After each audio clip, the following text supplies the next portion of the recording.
आज देखिए Joseph Prince के साथ। चलिए अब चलते हैं सीधे लूका 4 पर। यीशु अपने घर, अपने मूल शहर में वापस आ रहे हैं और उनका मूल शहर क्या है? नाजरत। आमीन। और बाइबल कहती है कि यीशु ने ये वचन कहे, एक भविष्यवक्ता। नीचे आइए वचन 24 पर।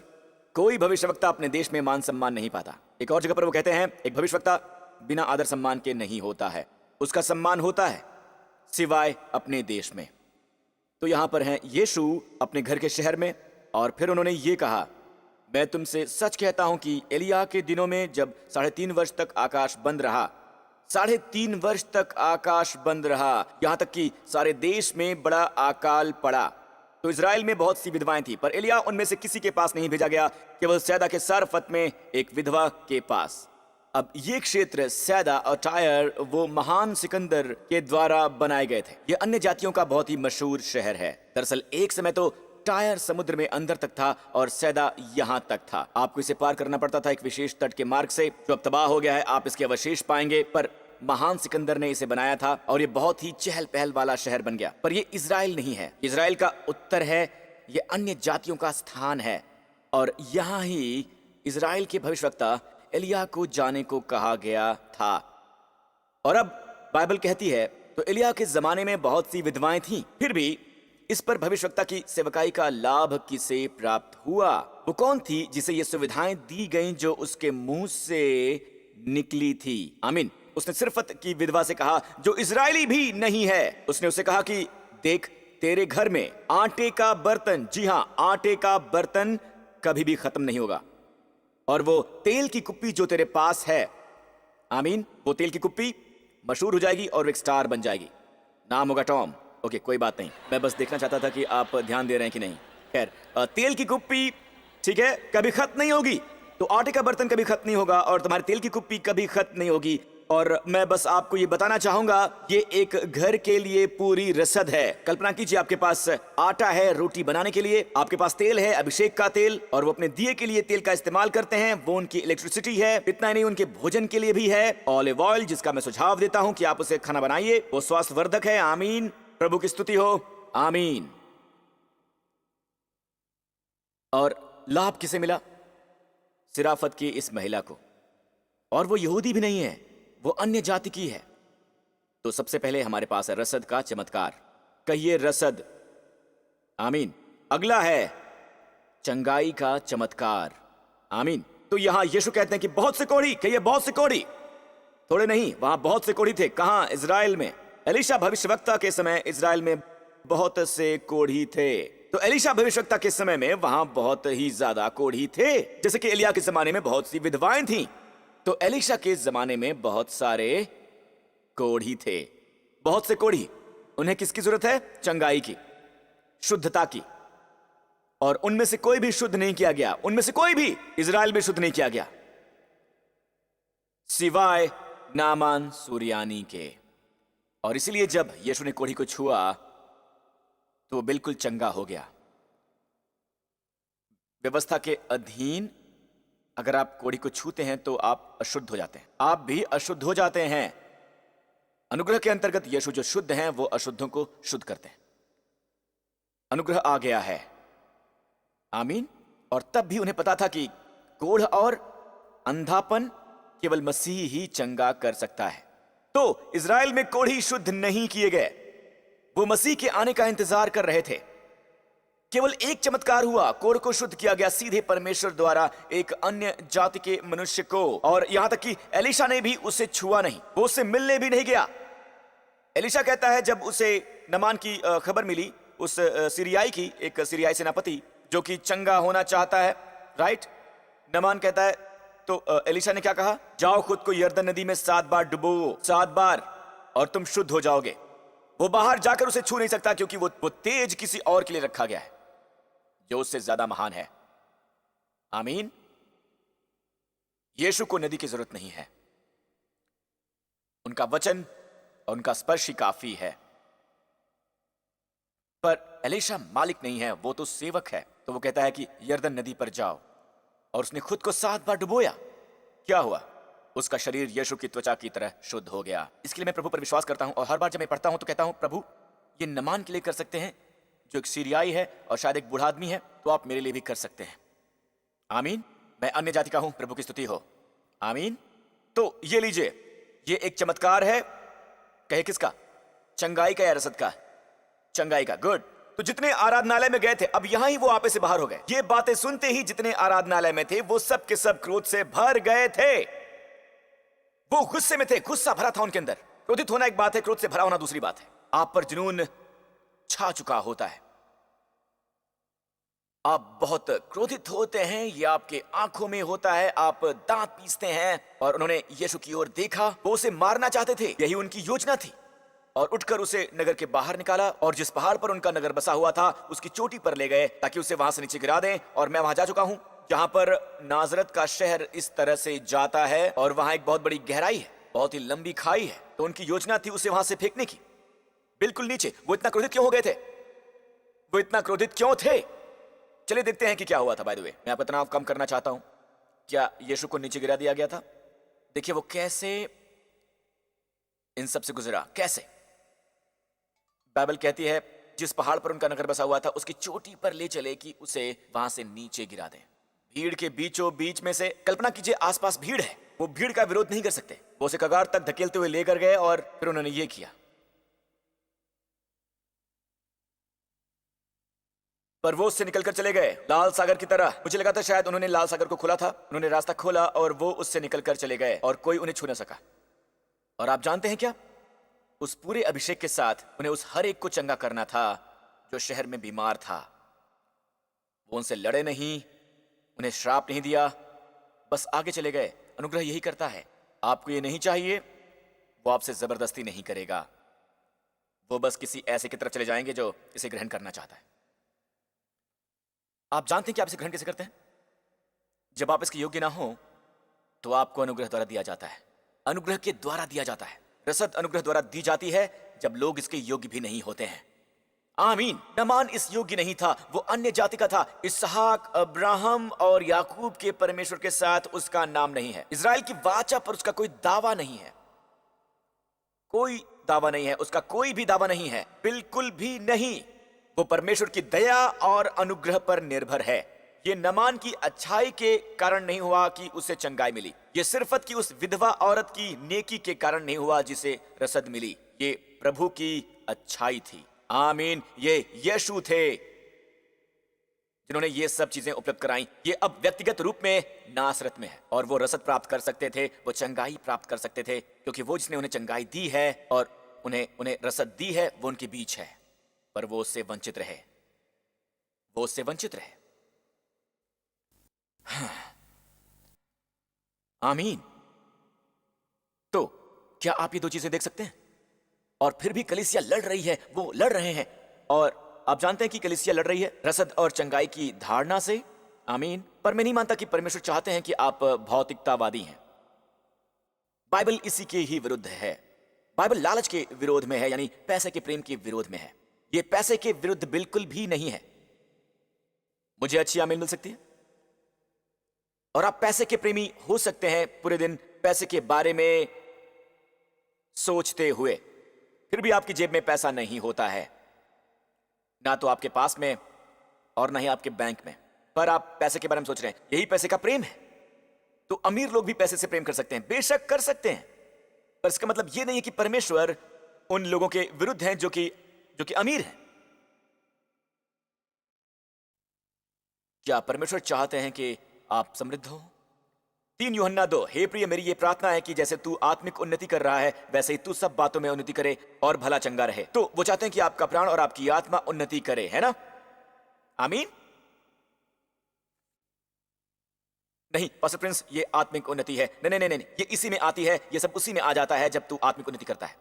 पर पहली उन्नति जाहिर सी बात है कि बाहरी है। मेरी प्रार्थना है कि तू हर बातों में उन्नति करे। रुके, ये सचमुच बड़ी बात है। मेरी प्रार्थना है कि तू हर बात में उन्नति करे और भला चंगा रहे, भला चंगा रहे। क्या यूहन्ना ऐसी कामना कर सकता है जिसे वो जानता है कि परमेश्वर की इच्छा नहीं है, ये केवल मेरी इच्छा है? फिर से शास्त्र वचन में नहीं होना चाहिए, क्योंकि शास्त्र वचन आत्मा है जो धरती के माध्यमों के द्वारा लिखी जा रही है। परमेश्वर की इच्छा। आमीन। आपको जानने की आवश्यकता है कि परमेश्वर क्यों चाहते हैं कि आप उन्नति करें और भले चंगे रहें, जबकि आपकी आत्मा उन्नति कर रही है। और अब ये ऐसा सवाल है और महत्वपूर्ण सवाल है, क्या ये परमेश्वर के क्रूस पर किए गए प्रायश्चित कार्य को कवर करता है? जब यीशु क्रूस पर मरे, जी हाँ, यशायाह 53 समय कम है से जल्दी से देखते हैं, निश्चय ही उसने हमारे रोगों को सह लिया और हमारे ही दुखों को उठा लिया। पता नहीं कि पुराने किंग जेम्स ने इसे दुखों को उठा लिया क्यों कहा है। मुझे वो पसंद है जो यंग के अनुवाद ने कहा है जैसे, और यंग का शाब्दिक अनुवाद ये है, निश्चय ही उसने हमारे रोगों को सह लिया है और हमारे दुखों को उठा लिया है। ठीक है, वापस चलते हैं किंग जेम्स पर फिर से। निश्चय ही उसने हमारे दुखों को उठा लिया है। इब्री में ये लिखा है खोली, खोली, और खोली हमेशा होता है रोग, और हमारी पीड़ा उठा ली है।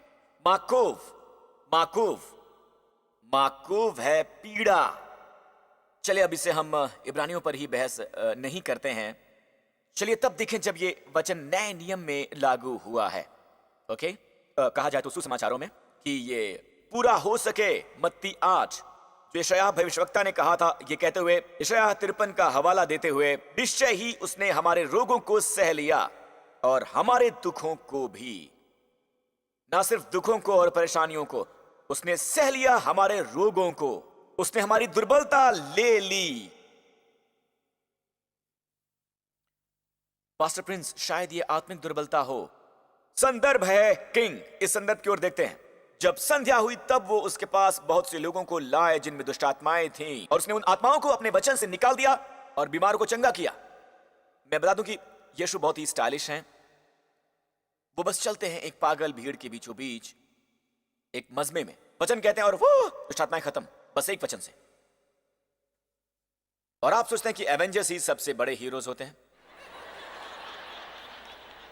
वो हीरो मिट्टी की तरह पिघल सकते हैं, लेकिन यीशु असली हैं। यीशु असली हैं। आमीन।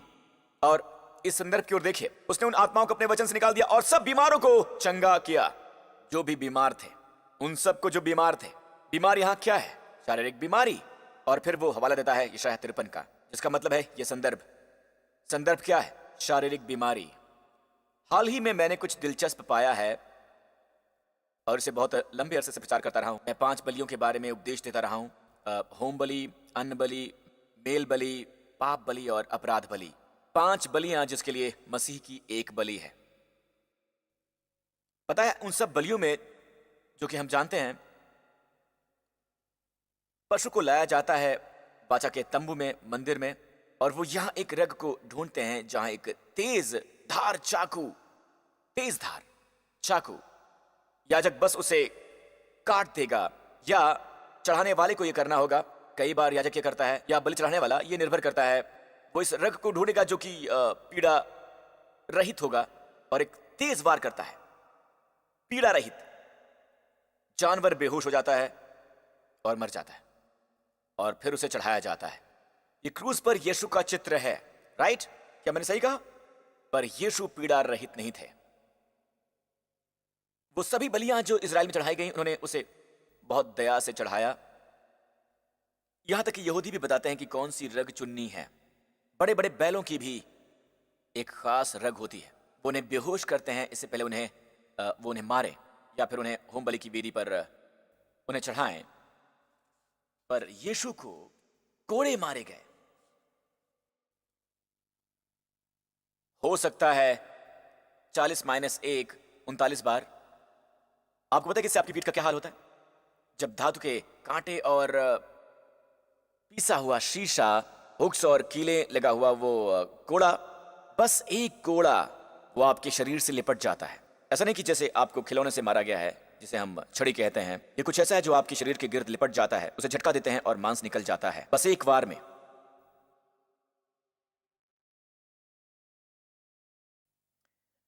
सभी पशु बलियों को मारने से पहले प्रताड़ित नहीं किया जाता है। यीशु को किया गया। यीशु को किया गया। बस वही एकमात्र थे जिन्हें प्रताड़ित किया गया क्रूस पर चढ़ाए जाने से कहीं पहले। क्यों? मैंने ये कभी नहीं देखा था, और वहां मैंने देखा परमेश्वर का प्रेम, क्योंकि उसके कोड़े खाने से आप चंगे हुए। वो उन बलियों से जो मंदिर में चढ़ाई जाती थी कहीं परे था। ये सीधे सीधे ऐसा था कि पशु को मारना और फिर उसे होम बलि चढ़ाना। यीशु को कोड़े खाने से गुजरना पड़ा।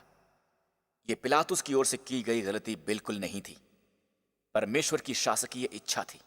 जितने यकीन के साथ उसकी पीठ पर कोड़े पड़े थे, उतनी ही यकीन से आपका कैंसर ठीक हो गया। आमीन। तो हम इसे ग्रहण कैसे कर सकते हैं? मैं आपको बताऊंगा समस्या क्या है। नंबर एक समस्या, चर्च में नंबर एक समस्या है, और वो ये है, आपको इसे बताकर समाप्त करूंगा कि कैसे हम इसे ग्रहण कर सकते हैं, है ना? मुझे आपको बताने की जरूरत है। आपको चढ़ाना अच्छा नहीं है और वो सब। ओके, नंबर एक तरीका है रोमियो 4। रोमियो 4 वचन 13 की ओर देखिए, क्योंकि ये प्रतिज्ञा की गई थी कि इब्राहिम जगत का वारिस होगा। रुक जाइए, जगत का वारिस क्या होता है? परमेश्वर ने अब्राहम को प्रतिज्ञा दी थी कि वो जगत का वारिस होगा। क्या तुम जगत के वारिस हो सकते हो और तुम हमेशा बीमार हो सकते हो? आप नहीं हो सकते, राइट? नहीं हो सकते। क्या होगा अगर तुम हमेशा कंगाल और गरीब हो? क्या तुम जगत के वारिस हो सकते हो?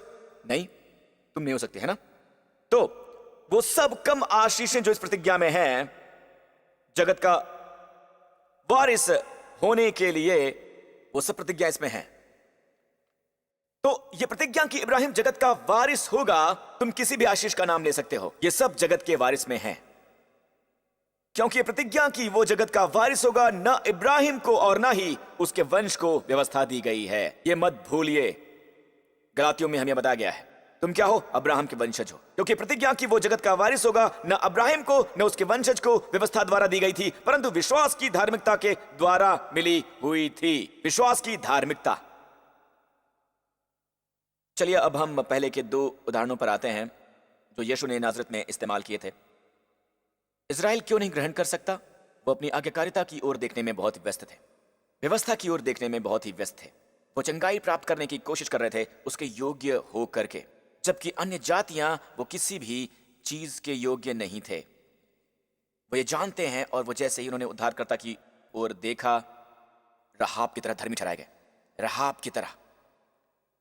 यहां ये बहुत स्पष्ट कहा गया है, वो प्रतिज्ञा व्यवस्था के द्वारा नहीं थी। आप जानते हैं इसका मतलब क्या है? हम देख रहे हैं, अब ध्यान से सुनिए, यहां बहुत से लोग मुझे मिसकोट करने की कोशिश करेंगे। इसका मतलब नहीं कि ये मिस है और मिस्टर है, पर वो मुझे मिसकोट करना चाहेंगे। पास्टर आप बहुत ही कॉर्नी है। हाँ, मैं जानता हूं, यूसुफ कौन बेचता था।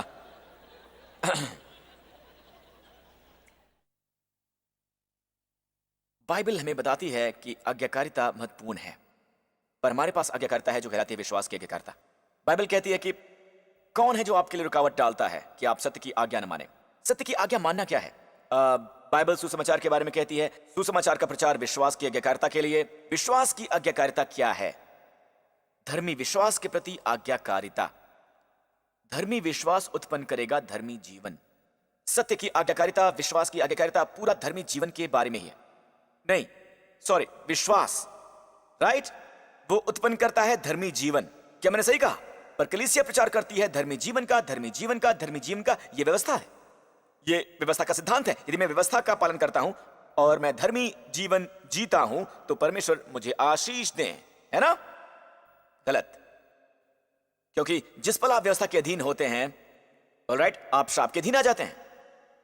बाद में इसी पर कहा जाता है कि क्योंकि यदि व्यवस्था वाले वारिस हैं, दूसरे शब्दों में अगर आप कहें कि मैंने काफी आज्ञा मान ली है, परमेश्वर को मुझे चंगाई देनी होगी, अब मैंने काफी आज्ञा मान ली है, उन्हें मुझे रसद देनी होगी, तो विश्वास व्यर्थ और प्रतिज्ञा निष्फल ठहरी।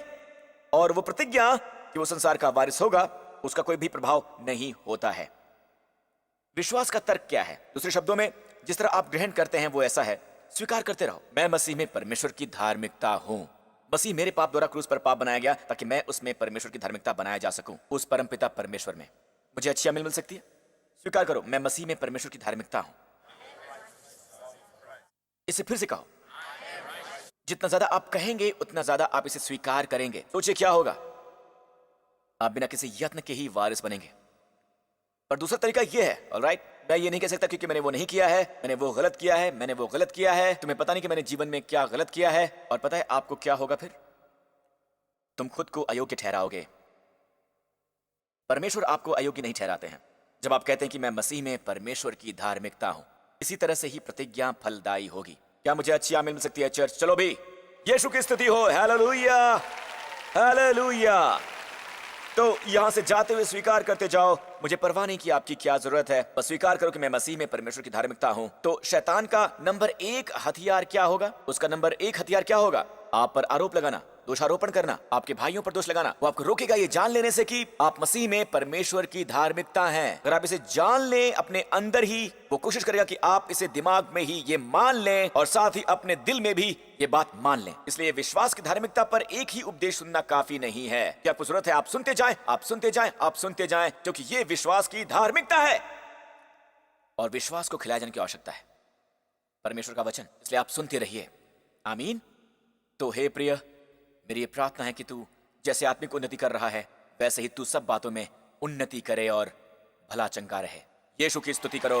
हालेलुया, आमीन। हर सिर झुक जाए, हर आंख मूंद जाए इस पूरे स्थान पर, जहां कहीं भी ये इस समय देखा जा रहा है। हम आपसे प्रेम करते हैं, हम आपसे प्रेम करते हैं। अगर आपके मित्र हैं या कोई मेहमान आए हैं आपके पास, मैं आपको बता दूं, मैं एक पल भी इस पर विश्वास नहीं करता हूं कि आप यहाँ आए हैं अकस्मात या इत्तेफाक से।